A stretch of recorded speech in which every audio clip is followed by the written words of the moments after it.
Hi, welcome back to my YouTube channel. तो कुछ समय पहले मैंने एक वीडियो बनाया था गुड ट्यूरिंग स्मूथिंग टेक्निक्स पे। वो वीडियो थोड़ा समझने में प्रॉब्लम आ रही है, जो भी उस वीडियो को देख रहा है थोड़े एग्जांपल्स मिसिंग है उसमें, इसलिए मैंने ये वीडियो एक और बनाया है। तो ये एक एग्जांपल लेके हम लोग आज उसको और अच्छे से समझने की कोशिश करेंगे।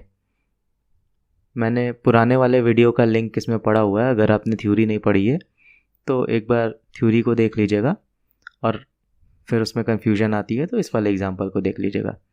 वैसे इस वाले एग्जांपल से भी ओवरव्यू मिल जाएगा। ओके, तो ये एक प्रॉब्लम स्टेटमेंट है। ये प्रॉब्लम मैंने कॉर्नेल यूनिवर्सिटी के एक एजुकेशनल पीडीएफ से उठाई है। तो देखते हैं ये प्रॉब्लम क्या है। सो let us say we have a set of words. अब यहाँ पे देख रहे होंगे x है और w है। So w is a sentence that we have and it has apples apples apples, banana banana, dates dates, eggs eggs eggs, frogs, grapes grapes। तो अब हम फाइंड करेंगे प्रोबेबिलिटी वैल्यूज। स्मूथिंग में प्रोबेबिलिटी मास ट्रांसफ़र होता है, तो हम पहले एक प्रोबेबिलिटी देखेंगे बिना गुड ट्यूरिंग एस्टिमेट के, बिना गुड ट्यूरिंग स्मूथिंग टेक्निक के, और दूसरा देखेंगे with good Turing smoothing technique से। तो उसमें क्या क्या वैल्यूज आती हैं। तो सबसे पहले जो कॉन्सेप्ट आता है गुड ट्यूरिंग में वो आता है फ्रीक्वेंसी ऑफ फ्रीक्वेंसीज काउंट करना। तो मतलब यहाँ पे n0 लिखा है, इसका मतलब हुआ count of the words that awkward 0 times.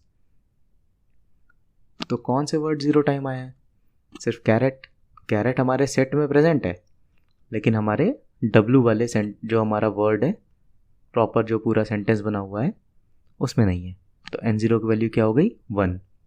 Similarly n1 की वैल्यू क्या हो गई? 1। और वो कौन सा वर्ड है? Frogs. n2 is equal to 3 and n3 is equal to 2। तो हमने सबसे पहले ये कैलकुलेट करके देख लिया।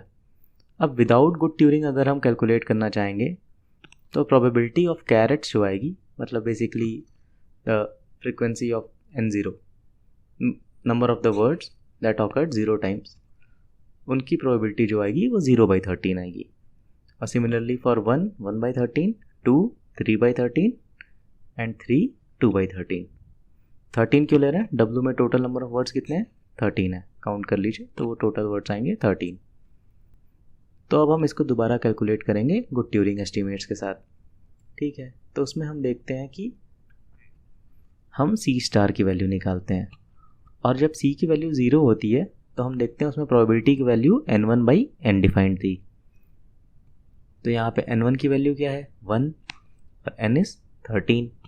तो हमने C इज इक्वल टू 0 के लिए प्रोबेबिलिटी वैल्यू निकाल ली 1/13। हाँ, यहाँ पे यूनिग्राम कंसिडर कर रहे हैं। Now let us find for C greater then 0। C greater then 0 के लिए क्या करेंगे? C* निकालते हैं। C*/n प्रोबेबिलिटी आ जाएगी। तो C* की वैल्यू क्या होती है? r+1 into nr+1 upon nr whole divided by n। तो अगर probability of C greater than 1 देखेंगे तो यहाँ पे लिखा हुआ है 1/n, n into n of r+1 into r+1 upon nr where r equals to 1। जब सारी वैल्यू पुट करेंगे तो हमारी वैल्यू आ जाएगी 6/13। Similarly for C is equal to 2, when we put C equals to 2 we get the value of 2/13। यहाँ पे बीच में कैलकुलेशन कर रखा है n3 into r+1 is 3 upon n2. Upon solving it, we get the value as 2/13. And finally, when probability of C is equal to 3, तो वहाँ पे क्या आएगा? 1/13 into n of r+1 into 4. 4 is r+1 upon n3. तो n4 equals to 0 हो जाएगा, because none of the words has occurred 4 times. 4 बार कोई word आया ही नहीं है, तो उसकी वैल्यू क्या होगी? 0। यहाँ ये हो गया हमारा calculation of the probability values with good Turing smoothing technique.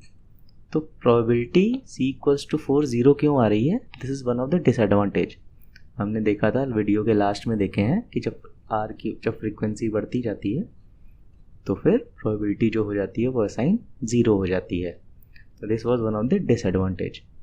Okay, तो मैंने ये जो थ्योरी अभी एग्जांपल दी है, इसका मैंने एक कोड भी लिखा हुआ है, और इस कोड की जो पाइथन फाइल है वो मैं आप लोग के साथ शेयर कर दे रहा हूँ। उसकी लिंक दे दी है, उसको डाउनलोड करके अपने सिस्टम में रन कर लीजिएगा।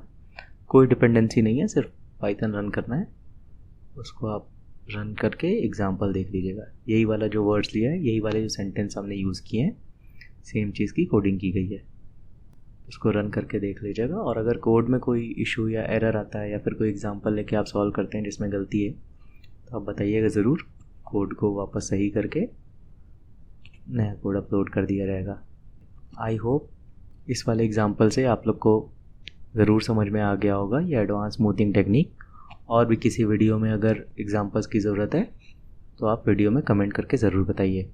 और अगर वीडियो अच्छा लगे, ये वाला एग्जांपल अच्छा लगे, समझ में आ रहा है, तो अपने फ्रेंड से शेयर करिएगा। They will also get a good grasp of technical concept of natural language processing. Thank you very much. Bye bye, and we will meet in more lectures of the natural language processing ongoing series.